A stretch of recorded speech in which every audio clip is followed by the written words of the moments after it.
जय भोलेनाथ। आप सभी का दिन शुभ हो और आप सभी की मनोकामनाएं पूर्ण हो। अब तक के सभी अध्याय सुनने के लिए और कमेंट्स करने के लिए आप सभी का एक बार फिर से बहुत बहुत धन्यवाद। रसपान कीजिए आज की कथा का। तो आज आप जानेंगे काल को जीतने का उपाय और भगवती उमा के कालिका अवतार की कथा। समाधि और सूरत के सामने मेधा का देवी की कृपा से मधु कैटभ के वध का प्रसंग सुनाने का वर्णन। देवी पार्वती ने कहा, हे प्रभु, काल से आकाश का भी नाश होता है। वह भयंकर काल बड़ा विकराल है। वह स्वर्ग का भी एकमात्र स्वामी है। आपने उसे दग्ध कर दिया था, परंतु अनेक प्रकार के स्तोत्रों द्वारा जब उसने आपकी स्तुति की तब आप फिर से संतुष्ट हो गए और वह काल पुनः अपनी प्रकृति को प्राप्त हुआ, पूर्णतः स्वस्थ हो गया। आपने उससे वार्ता में कहा, काल, तुम सर्वत्र विचरोगे किंतु लोग तुम्हें देख नहीं सकेंगे। आप प्रभु की कृपा दृष्टि होने और वर मिलने से वह काल जी उठा और उसका प्रभाव बहुत बढ़ गया। अतः हे महेश्वर, क्या यहाँ ऐसा कोई उपाय है जिससे उस काल को नष्ट किया जा सके? यदि हो तो मुझे बताइए, क्योंकि आप योगियों में शिरोमणि और स्वतंत्र प्रभु हैं। आप परोपकार के लिए ही शरीर धारण करते हैं। तब भगवान शिव इस प्रकार बोले, देवी, श्रेष्ठ देवता, दैत्य, यक्ष, राक्षस, नाग और मनुष्य किसी के द्वारा भी काल का नाश नहीं किया जा सकता, परंतु जो ध्यान परायण योगी हैं वे शरीरधारी होने पर भी सुखपूर्वक काल को नष्ट कर देते हैं। हे वरारोहे, ये 5 भौतिक शरीर सदा उन भूतों के गुणों से युक्त ही उत्पन्न होता है और उन्हीं में इसका लय भी हो जाता है। मिट्टी की देह मिट्टी में ही मिल जाती है। आकाश से वायु उत्पन्न होती है, वायु से तेज प्रकट होता है और तेज से जल का प्राकट्य बताया गया है और जल से पृथ्वी का प्राकट्य होता है। पृथ्वी आदि भूत क्रमशः अपने कारणों में लीन होते हैं। योग वेत्ता पुरुष को चाहिए कि सुखद आसन पर बैठकर प्राणायाम द्वारा योगाभ्यास करे। रात में जब सब लोग सो जाएं, उस समय दीपक बुझाकर अंधकार में योग धारण करे। तर्जनी उंगली से दोनों कानों को बंद करके 2 घड़ी तक दबाए रखे। उस अवस्था में अग्नि प्रेरित शब्द सुनाई देता है।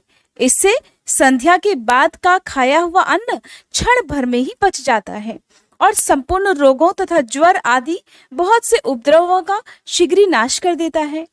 जो साधक प्रतिदिन इस प्रकार 2 घड़ी तक शब्द ब्रह्म का साक्षात्कार करता है, वह मृत्यु और काम को जीतकर इस जगत में स्वच्छंद विचरता है और संपूर्ण सिद्धियों को प्राप्त कर लेता है। जैसे आकाश में वर्षा से युक्त बादल गरजता है, ठीक उसी प्रकार उस शब्द को सुनकर योगी तत्काल संसार बंधन से मुक्त हो जाता है।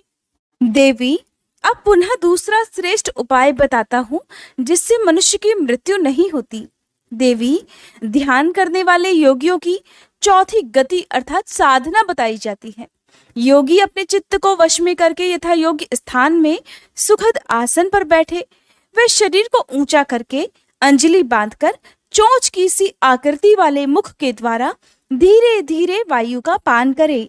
ऐसा करने से क्षण भर में तालू के भीतर स्थित जीवनदायी जल की बूंदें टपकने लगती हैं। उन बूंदों को वायु के द्वारा लेकर सूंघे। वह शीतल जल अमृत स्वरूप है। जो योगी उसे प्रतिदिन पीता है वह कभी भी मृत्यु के अधीन नहीं होता। उसे भूख प्यास नहीं लगती। उसका शरीर दिव्य और तेज महान हो जाता है। वह बल में हाथी के समान और वेग में घोड़े के समान हो जाता है। उसकी दृष्टि गरुड़ के समान तेज हो जाती है और उसे दूर की बातें भी सुनाई देने लगती हैं। उसके केश काले काले और घुंघराले हो जाते हैं और अंग कांति गंधर्व और विद्याधरों की समानता करने लगती है। वह मनुष्य देवताओं के वर्ष से 100 वर्षों तक जीवित रहता है और अपनी उत्तम बुद्धि के द्वारा बृहस्पति के समान हो जाता है। उसमें इच्छानुसार विचरने की शक्ति आ जाती है और वह सदा ही सुखी रहकर आकाश में विचरण करने की शक्ति भी प्राप्त कर लेता है। हे वरानने, अब मृत्यु पर विजय पाने की पुनः दूसरी विधि बता रहा हूँ जिसे देवताओं ने भी प्रयत्न पूर्वक छिपा रखा है। तुम उसे सुनो। योगी पुरुष अपनी जिह्वा को मोड़कर तालू में लगाने का प्रयास करे। कुछ समय तक ऐसा करने से वह क्रमशः लंबी होकर गले की घाटी तक पहुंच जाती है। फिर जब जिह्वा से गले की घाटी सटती है तब शीतल सुधा का श्राव करती है। उस सुधा को जो योगी सदा पीता है वह अमृतत्व को प्राप्त हो जाता है। इस प्रकार देवी पार्वती को काल को जीतने का उपाय बताकर भगवान शंकर मौन हो गए। अब जानिए भगवती उमा के कालिका अवतार की कथा और अन्य बातों का वर्णन।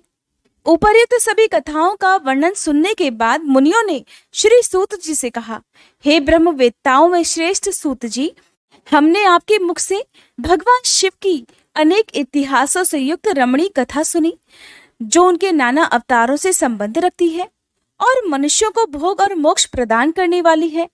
अब हम आपसे जगत जननी भगवान उमा का मनोहर चरित्र सुनना चाहते हैं। पर ब्रह्म परमात्मा महेश्वर की जो आद्या सनातनी शक्ति है वे उमा नाम से विख्यात है। वे ही त्रिलोकी को उत्पन्न करने वाली पराशक्ति है। महामते, दक्ष कन्या सती और हिमवान की पुत्री पार्वती, ये उमा के 2 अवतार हमने सुने। सूत जी, अब उनके दूसरे अवतारों का भी वर्णन कीजिए। लक्ष्मी जननी जगदम्बा उमा के गुणों को सुनने से कौन बुद्धिमान पुरुष विरत हो सकता है? ज्ञानी पुरुष कभी भी उनके कथा श्रवण के शुभ अवसर को नहीं छोड़ा करते। तब श्री सूत जी महाराज कहने लगे, महात्माओं, तुम लोग धन्य हो और सर्वदा कृतकृत्य हो, क्योंकि परा अम्बा उमा के महान चरित्र के विषय में पूछ रहे हो। जो भी इस कथा को सुनते, पूछते और बाँचते हैं, उनके चरण कमलों की धूलि को ही ऋषियों ने तीर्थ माना है। जिनका चित्त परम संवित स्वरूपा श्री उमा देवी के चिंतन में लीन है, वे पुरुष धन्य हैं, कृतकृत्य हैं। उनकी माता और उनका कुल भी धन्य है। जो समस्त कारणों की भी कारण रूपा देवेश्वरी उमा की स्तुति नहीं करते, वे माया के गुणों से मोहित और भाग्यहीन हैं, इसमें संशय नहीं। जो करुणा रस की सिंधु स्वरूपा महादेवी का भजन नहीं करते, वे संसार रूपी घोर अंधकूप में पड़ जाते हैं। जो देवी उमा को छोड़कर दूसरे देवी देवताओं की शरण लेता है, वह मानो गंगा जी को छोड़कर प्यास बुझाने के लिए मरुस्थल के जलाशय के पास जाया करता है। जिनके स्मरण मात्र से ही धर्म आदि चारों पुरुषार्थों की अनायास प्राप्ति हो जाती है, उन देवी उमा की आराधना कौन श्रेष्ठ पुरुष छोड़ सकता है? पूर्व काल में महामना सुरथ ने महर्षि मेधा से यही बात पूछी थी। उस समय मेधा जी ने जो उत्तर दिया था मैं वही बता रहा हूं, तुम लोग भी ध्यान पूर्वक सुनो। पहले स्वारोचिष मनवंतर में विरथ नाम से प्रसिद्ध एक राजा हुए हैं। उनके पुत्र सुरथ हुए, जो महान बल और पराक्रम से संपन्न थे। वे दान निपुण, सत्यवादी, स्वधर्म कुशल, विद्वान, देवी भक्त, दया सागर और प्रजाजनों का भली भांति पालन करने वाले थे। इंद्र के समान तेजस्वी राजा सुरथ के पृथ्वी पर शासन करते समय 9 ऐसे राजा हुए जो उनके हाथ से भूमंडल का राज छीन लेने के प्रयास में लगे थे। उन्होंने राजा सुरथ की राजधानी कोलापुरी को चारों ओर से घेर लिया। उनके साथ राजा का बड़ा भयानक युद्ध हुआ। उनके शत्रुगण बड़े प्रबल थे, इसलिए युद्ध में भूपाल सुरथ की पराजय हो गई। शत्रुओं ने सारा राज्य अपने अधिकार में करके सुरथ को कोलापुरी से निकाल दिया। राजा अपनी दूसरी पुरी में आए और वहां मंत्रियों के साथ रहकर राज्य करने लगे, परंतु प्रबल विपक्षियों ने वहां भी आक्रमण करके उन्हें पराजित कर दिया। दैव योग से राजा के मंत्री आदि गण भी उनके शत्रु बन बैठे और खजाने में जो भी धन संचित था वह सब उन विरोधी मंत्री आदि ने अपने हाथों में कर लिया। तब राजा सुरथ शिकार के बहाने अकेले ही घोड़े पर सवार होकर नगर से बाहर निकले और घने वन में चले गए। वहां इधर उधर घूमते हुए राजा ने एक श्रेष्ठ मुनि का आश्रम देखा, जो चारों ओर फूलों के बगीचे लगे होने से बड़ी शोभा पा रहा था। वहां वेद मंत्रों की ध्वनि गूंज रही थी। सब जीव जंतु शांत भाव से रहा करते थे। मुनि के शिष्यों, प्रशिष्यों और उनके भी शिष्यों ने उस आश्रम को सब ओर से घेर रखा था। हे महामते, विप्रवर मेधा के प्रभाव से उस आश्रम में महाबली व्याघ्र आदि अल्प शक्ति वाले गौ आदि पशुओं को पीड़ा नहीं दिया करते। वहां जाने पर मुनीश्वर मेधा ने मीठे वचन, भोजन और आसन द्वारा उन परम दयालु विद्वान नरेश का आदर सत्कार किया एक दिन राजा सूरत बहुत ही चिंतित और मोह के वशीभूत होकर अनेक प्रकार से विचार कर रहे थे। इतने में ही वहां एक वैश्य आ पहुंचा। राजा ने उससे पूछा, भैया तुम कौन हो और किस लिए यहाँ आए हो? क्या कारण है कि दुखी दिखाई दे रहे हो, मुझे बताओ।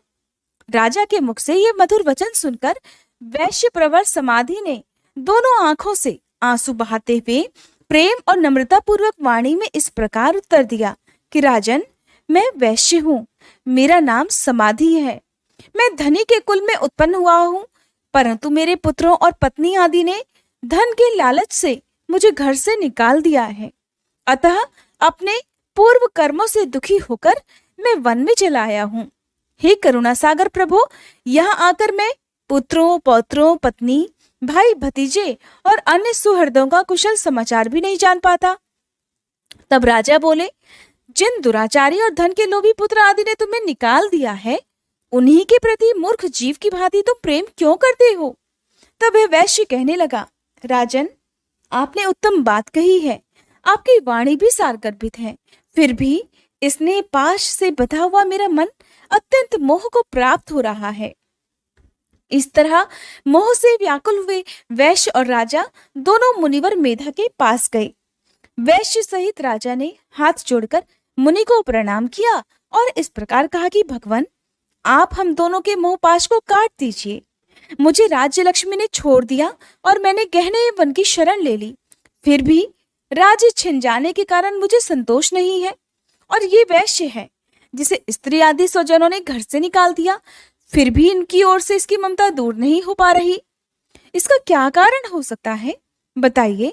समझदार होने पर भी हम दोनों का मन मोह से व्याकुल हो गए तो बड़ी भारी मूर्खता है। तब ऋषि बोले, राजन, सनातन शक्ति स्वरूपा जगदम्बा महामाया कही गई हैं। वे ही सबके मन को खींचकर मोह में डाल देती हैं। प्रभु, उनकी माया से मोहित होने के कारण ब्रह्मा आदि समस्त देवता भी परम तत्व को नहीं जान पाते। फिर मनुष्यों की तो बात ही क्या है। वे परमेश्वरी ही रज, सत्व और तम, इन तीन गुणों का आश्रय लेकर समयानुसार संपूर्ण विश्व की सृष्टि, पालन और संहार करती हैं। हे राजन, जिसके ऊपर वे इच्छानुसार रूप धारण करने वाली वरदायिनी जगदम्बा प्रसन्न होती है, वही मोह के घेरे को लांघ पाता है। महर्षि मेधा की बात सुनकर राजा ने फिर पूछा, हे मुनि, जो सबको मोहित कर लेती हैं, वे देवी महामाया कौन है और किस प्रकार उनका प्रादुर्भाव हुआ है, यह भी कृपा करके मुझे बताइए।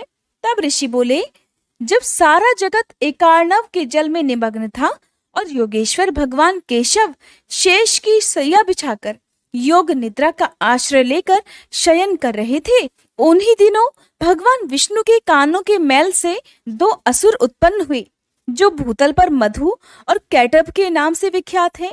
वे दोनों विशालकाय घोर असुर प्रलय काल के सूर्य की भांति तेजस्वी थे। उनके जबड़े बहुत बड़े थे। उनके मुख दाढ़ों के कारण ऐसे विकराल दिखाई देते थे मानो वे संपूर्ण जगत को खा जाने के लिए तत्पर हो।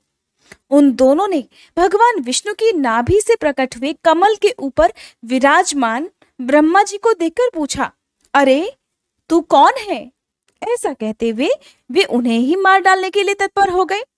तब ब्रह्मा जी ने देखा कि ये दोनों दैत्य आक्रमण करना चाहते हैं और भगवान जनार्दन समुद्र के जल में सो रहे हैं। तब उन्होंने परमेश्वरी का स्तवन किया और उनसे प्रार्थना की कि हे जगदम्बिके, हे अंबिके, तुम इन दोनों दुर्जय असुरों को मोहित करो और अजन्मा भगवान नारायण को जगा दो। ऋषि कहते हैं, इस प्रकार मधु और कैटभ के नाश के लिए ब्रह्मा जी के प्रार्थना करने पर संपूर्ण विद्याओं की अधिष्ठात्री देवी जगत जननी महाविद्या फाल्गुन शुक्ला द्वादशी को त्रैलोक्य मोहिनी शक्ति के रूप में प्रकट होकर महाकाली के नाम से विख्यात हुई। फिर आकाशवाणी हुई, हे कमलासन, डरो मत। आज युद्ध में मधु कैटभ को मारकर मैं तुम्हारे कंटक का नाश करूंगी। ऐसा कहकर वे महामाया श्री हरि के नेत्र और मुख आदि से निकलकर अव्यक्त जन्मा ब्रह्मा जी के दृष्टि पथ में आकर खड़ी हो गई। फिर तो देवादिदेव ऋषिकेश जनार्दन जाग उठे। उन्होंने अपने सामने दोनों दैत्यों मधु और कैटभ को देखा उन दैत्यों के साथ अतुल तेजस्वी विष्णु जी का 5000 वर्षों तक बाहुयुद्ध हुआ। तब महामाया के प्रभाव से मोहित हुए उन श्रेष्ठ दानवों ने लक्ष्मीपति से कहा कि तुम हमसे मनोवांछित वर ग्रहण करो। तब नारायण बोले, यदि तुम लोग प्रसन्न हो तो मेरे हाथ से मारे जाओ, यही मेरे लिए वर होगा। मुझे इस वर को दे दो, मैं तुम दोनों से दूसरा वर नहीं मांगता। तब ऋषि कहते हैं कि उन असुरों ने देखा कि सारी पृथ्वी एकार्णव के जल में डूबी हुई है। तब वे केशव से बोले, हम दोनों को ऐसी जगह मारो जहां जल से भीगी हुई धरती ना हो। तब बहुत अच्छा कहकर भगवान विष्णु ने अपना परम तेजस्वी चक्र उठाया और अपनी जांघ पर उनके मस्तक रखकर काट डाला। राजन, यह कालिका की उत्पत्ति का प्रसंग कहा गया है। महामते, अब महालक्ष्मी जी के प्रादुर्भाव की कथा भी सुनो। देवी उमा निर्विकार और निराकार होकर भी देवताओं का दुख दूर करने के लिए युग युग में साकार रूप धारण करके प्रकट होती हैं। उनका शरीर ग्रहण उनकी इच्छा का वैभव कहा गया है। वे लीला से इसलिए प्रकट होती है कि भक्तजन उनके गुणों का गुणगान करते रहे। ऋषि कहते हैं, हे राजन, रंभ नाम से प्रसिद्ध एक असुर था जो दैत्यवंश का शिरोमणि माना जाता था। उससे महातेजस्वी महिष नामक दानव का जन्म हुआ। दानवराज महिष समस्त देवताओं को युद्ध में पराजित करके देवराज इंद्र के सिंहासन पर जा बैठा और स्वर्गलोक में रहकर त्रिलोकी का राज्य करने लगा। तब पराजित हुए देवता ब्रह्मा जी की शरण में गए। ब्रह्मा जी भी उन सभी को साथ में लेकर उस स्थान पर गए जहां भगवान शिव और श्री हरि विराजमान थे।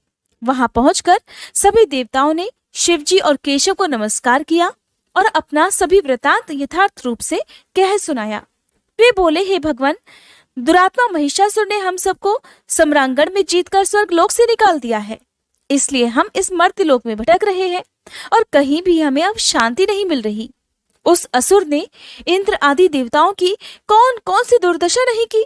सूर्य, चंद्रमा, वरुण, कुबेर, यम, इंद्र, अग्नि, वायु, गंधर्व, विद्याधर और चारण, इन सबके और अन्य लोगों के भी जो कर्तव्य कर्म है, उन सबको वह पापात्मा असुर स्वयं ही करने लगा है।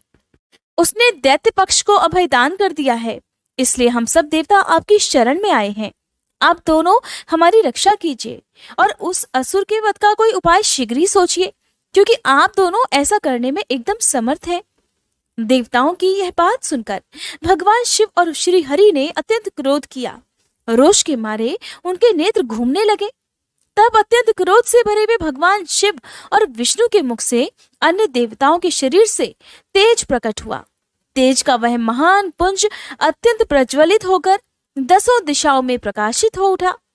दुर्गा जी के ध्यान में लगे वे सभी देवताओं ने उस तेज को प्रत्यक्ष देखा। संपूर्ण देवताओं के शरीरों से निकला हुआ वह एक अत्यंत भीषण तेज एकत्र होकर एक नारी के रूप में परिणत हो गया। वह नारी साक्षात महिषमर्दनी देवी थी। उनका प्रकाशमान मुख भगवान शिव के तेज से प्रकट हुआ था। भुजाएं श्री विष्णु के तेज से उत्पन्न हुई थी। केश यमराज के तेज से आविर्भूत हुए। उनके दोनों स्तन चंद्रमा के तेज से प्रकट हुए। कटिभाग इंद्र के तेज से, जंघा और उरु वरुण के तेज से पैदा हुए। पृथ्वी के तेज से नितंबिका और ब्रह्मा जी के तेज से दोनों चरणों का आविर्भाव हुआ। पैरों की उंगलियां सूर्य के तेज से और हाथों की उंगलियां वसुओं के तेज से उत्पन्न हुई थी। नासिका कुबेर के, दांत प्रजापति के, तीनों नेत्र अग्नि के, दोनों भौहें साध्य गण के, दोनों कान वायु के और अन्य देवताओं के तेज से प्रकट हुए। इस प्रकार देवताओं के तेज से प्रकट हुई कमलालया लक्ष्मी ही वह परमेश्वरी थी। संपूर्ण देवताओं की तेजो राशि से प्रकट हुई उन देवी को देखकर सभी देवताओं को बड़ा हर्ष हुआ, परंतु उनके पास कोई अस्त्र नहीं था। ये देख ब्रह्मा जी आदि देवेश्वरों ने शिवा देवी को अस्त्र शस्त्र से संपन्न करने का विचार किया। तब महेश्वर ने महेश्वरी को शूल अर्पित किया। भगवान विष्णु ने चक्र, वरुण ने पाश, अग्निदेव ने शक्ति, वायु देवता ने धनुष और बाणों से भरे हुए 2 तरकश और शचीपति इंद्र ने वज्र और घंटा प्रदान किए। यमराज ने कालदंड, प्रजापति ने अक्षमाला, ब्रह्मा ने कमंडल और सूर्यदेव ने समस्त रोमकूपों में अपनी किरणें अर्पित कर दी। काल ने उन्हें चमकती हुई ढाल और तलवार दी। क्षीर सागर ने सुंदर हार और कभी पुराने ना होने वाले 2 दिव्य वस्त्र भेंट किए।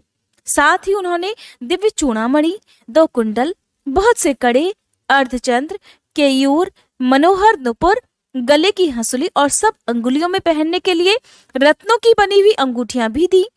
विश्वकर्मा ने उन्हें मनोहर फरसा भेंट किया। साथ ही अनेक प्रकार के अस्त्र और अभेदी कवच दिए। समुद्र ने सदा सुरम्य और सरस रहने वाली माला दी और एक कमल का फूल भी भेंट किया। हिमवान ने सवारी के लिए सिंह और आभूषण के लिए नाना प्रकार के रत्न दिए। कुबेर ने उन्हें मधु से भरा पात्र अर्पित किया और सर्पों के नेता शेषनाग ने विचित्र रचना कौशल से सुशोभित एक नागहार भेंट किया, जिसमें नाना प्रकार की सुंदर मणियां गुथी हुई थी।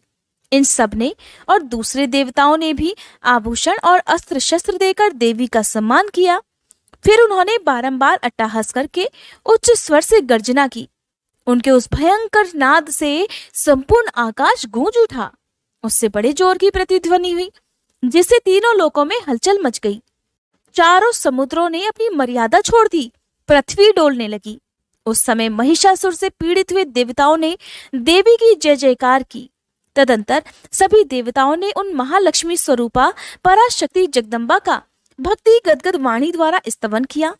संपूर्ण त्रिलोकी को शोभग्रस्त देखकर देववैरी दैत्य अपनी समस्त सेना को कवच आदि से सुसज्जित कर हाथों में हथियार लेकर सहसा उठ खड़े हुए।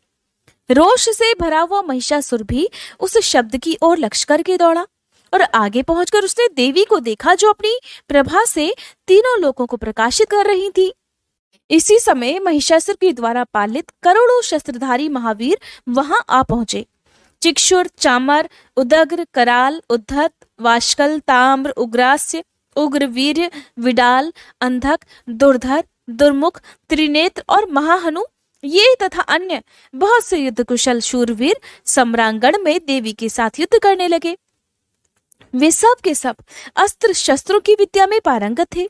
इस प्रकार देवी और दैत्यगण दोनों परस्पर जूझने लगे। उनका वह भीषण समय मार काट में ही बीतने लगा। इस तरह भयानक युद्ध होने के बाद महिषासुर देवी के साथ माया युद्ध करने लगा। तब देवी कहने लगी, रे मूढ़, तेरी बुद्धि मारी गई है, तू व्यर्थ हट क्यों करता है? तीनों लोकों में कोई भी असुर युद्ध में मेरे सामने टिक नहीं सकते। ऐसा कहकर सर्व कलामयी देवी कूदकर महिषासुर पर चढ़ गई और अपने पैरों से उसे दबाकर उन्होंने भयंकर शूल से उसके कंठ में आघात कर दिया।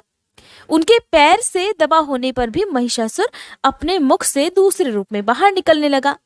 अभी आधे शरीर से ही वह बाहर निकलने पाया था कि देवी ने अपने प्रभाव से उसे रोक दिया। आधा निकला होने पर भी वह महाअधम दैत्य देवी के साथ युद्ध करने लगा। तब देवी ने बहुत ही बड़ी तलवार से उसका सिर काटकर उस असुर को धाराशायी कर दिया। फिर तो उसके सैनिकगण हाय हाय करके नीचे मुख करके भयभीत होकर रणभूमि से भागने और त्राही त्राही की पुकार करने लगे। उस समय इंद्रादि सभी देवताओं ने देवी की स्तुति की, गंधर्व गीत गाने लगे और अप्सराएं नृत्य करने लगी। राजन, इस प्रकार मैंने तुमसे देवी के महालक्ष्मी अवतार की कथा कही है।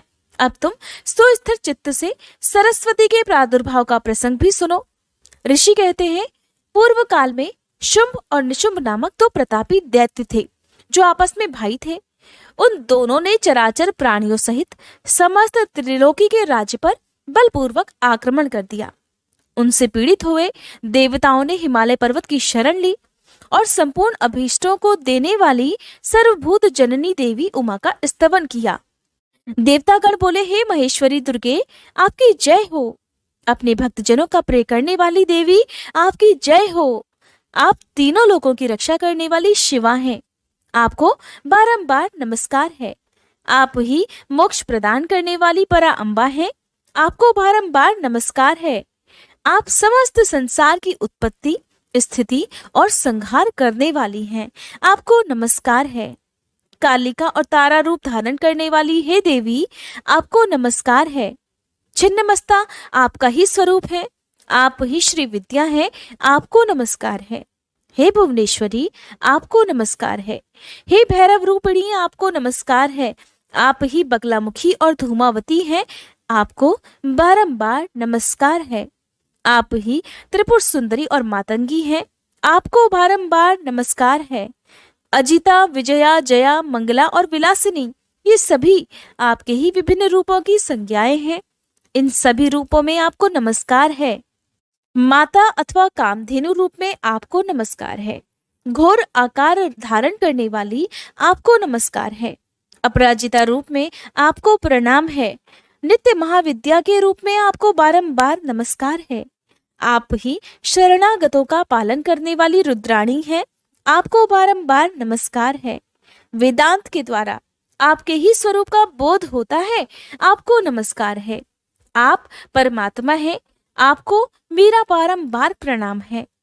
अनंत कोटि ब्रह्मांडों का संचालन करने वाली आप जगदम्बा को बारंबार नमस्कार है। देवताओं के इस प्रकार स्तुति करने पर वरदायी और कल्याण रूपिणी गौरी देवी बड़ी प्रसन्न हुई। उन्होंने समस्त देवताओं से पूछा, आप लोग यहाँ किसकी स्तुति कर रहे हैं? तब उन्हीं गौरी के शरीर से कुमारी प्रकट हुई। वह सब देवताओं के देखते ही देखते शिव शक्ति से आदर पूर्वक बोली, माँ, ये समस्त स्वर्गवासी देवता निशुंभ और शुंभ नामक प्रबल दैत्यों से अत्यंत पीड़ित होकर अपनी रक्षा के लिए मेरी स्तुति कर रहे हैं।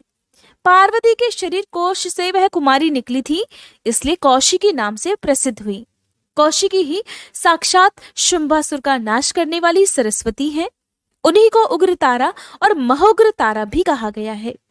माता के शरीर से स्वतः प्रकट होने के कारण वे इस भूतल पर मातंगी भी कहलाती हैं। उन्होंने समस्त देवताओं से कहा, देवतागणों, तुम लोग निर्भय रहो। मैं स्वतंत्र हूँ, अतः किसी का सहारा लिए बिना ही तुम्हारा कार्य सिद्ध कर दूंगी। ऐसा कहकर वे देवी तत्काल वहां अदृश्य हो गई। एक दिन शुंभ और निशुंभ के सेवक चंड और मुंड ने देवी को देखा। उनका मनोहर रूप नेत्रों को सुख प्रदान करने वाला था। उसे देखते ही वे मोहित होकर अपनी सुध-बुध खोकर पृथ्वी पर गिर पड़े। फिर होश में आने पर वे अपने राजा के पास गए और आरंभ से ही सारा वृतांत बताकर बोले, महाराज, हम दोनों ने एक अपूर्व सुंदरी नारी देखी है, जो हिमालय के रमणीय शिखर पर रहती है और सिंह पर सवारी करती है। चंड मुंड की ये बात सुनकर महान असुर शुंभ ने देवी के पास सुग्रीव नामक अपना दूत भेजा और कहा, दूत, हिमालय पर कोई अपूर्व सुंदरी रहती है, तुम वहां जाओ और उससे मेरा संदेश कहकर उसे प्रयत्न पूर्वक यहाँ लेकर आओ।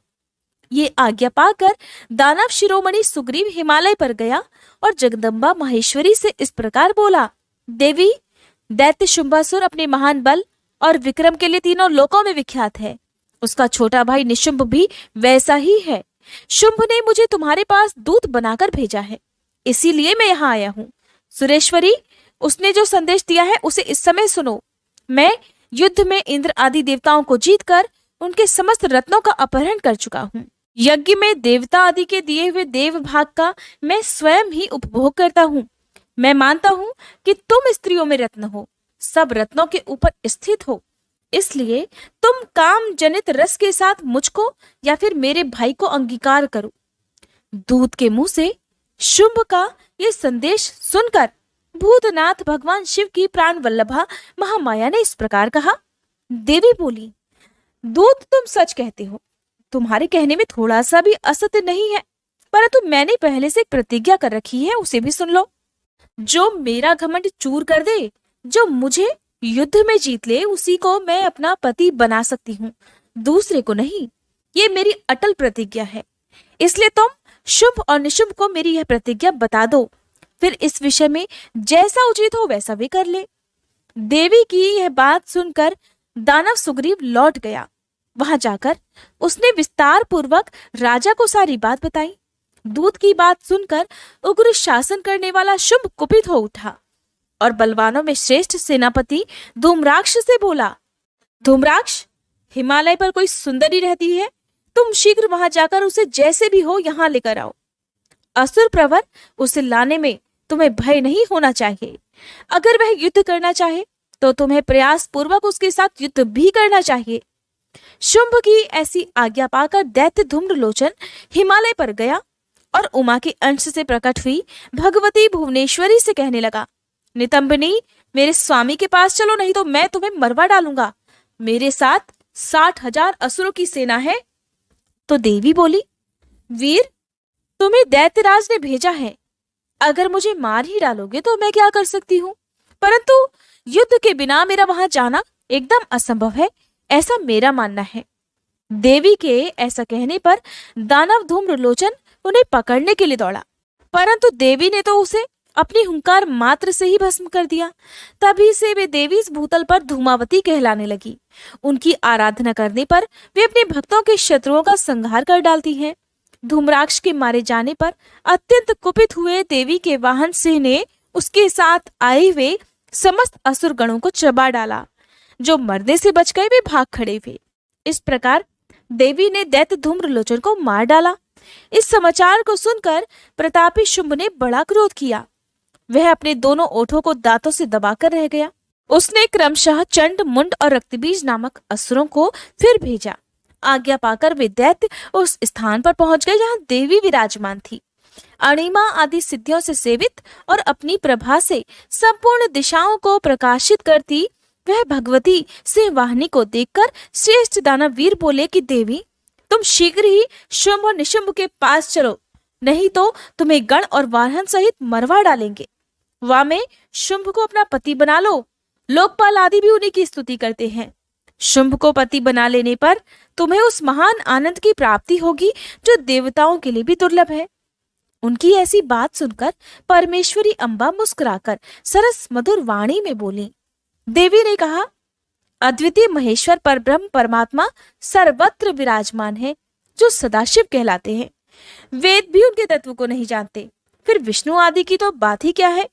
उन्हीं सदाशिव की मैं सूक्ष्म प्रकृति हूँ, फिर दूसरे को पति कैसे बना सकती हूँ। सिंहनी कितनी ही कामातुर क्यों ना हो जाए, वह गीदड़ को कभी अपना पति नहीं बनाएगी। हथिनी गधे को और बाघिन खरगोश को कभी वरेगी नहीं। दैत्यो, तुम सब लोग झूठ बोलते हो, क्योंकि काल रूपी सर्प के फंदे में फंसे हुए हो।